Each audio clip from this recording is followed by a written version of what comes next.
Before I start any presentation, I like to start where our company name came from. So my brother and I, we created a company called Raisin The Level, which means raising the level of consciousness and raising the level of awareness. In my early 20s, I read a book called Revolutionary Suicide.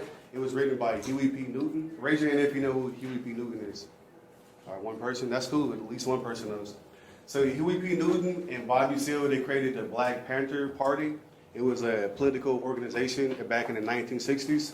And they fought for decent housing for black people. They fought for fair employment for black people. And they also fought against police brutality.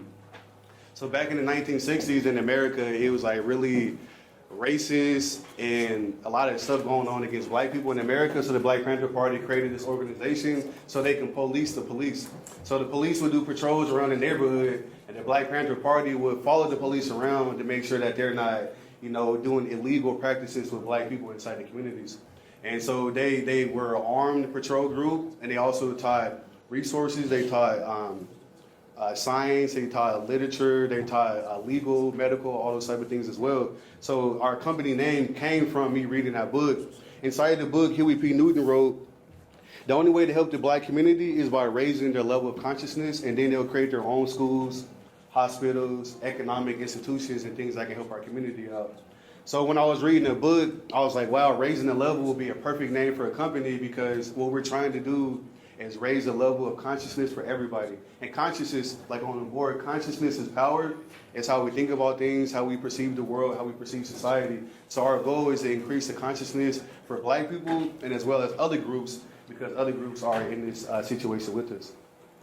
So our mission is to raise the level of consciousness so black people can accomplish their goals, develop institutions, and not die a spiritual death.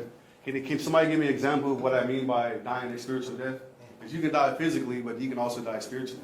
Can anybody give me an example of how you can die a spiritual death? Anyone? Okay, it's fine. So basically, what I mean by spiritual death is that some people give up fighting against oppression. Like some people feel like, I'm never going to have a business, I'm never going to own property, I'm never going to have anything, so I'm just not going to fight anymore. And that's a spiritual death, when you walk around spiritually dead, because you want to have more out of life, you want to create institutions for your community, you want to help your people, but you feel like you can't do it, so you're dead spiritually.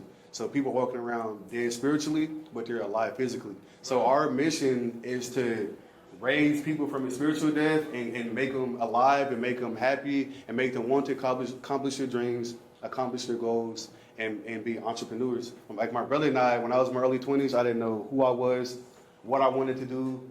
My dad wasn't around. My family members were in jail. I had a lot of gang members in my family, a lot of pimps and things of that nature. So for me, I thought the only thing I could do is become a gang member, be a pimp, be a hooper, be a rapper. I didn't know I could be an entrepreneur. I didn't know I could be an orator. I can give speeches. I can give presentations. And that's because I was dead spiritually. And so now that I'm alive, I can also talk to people and I can deliver presentations and I can help the next generation achieve what they want to achieve.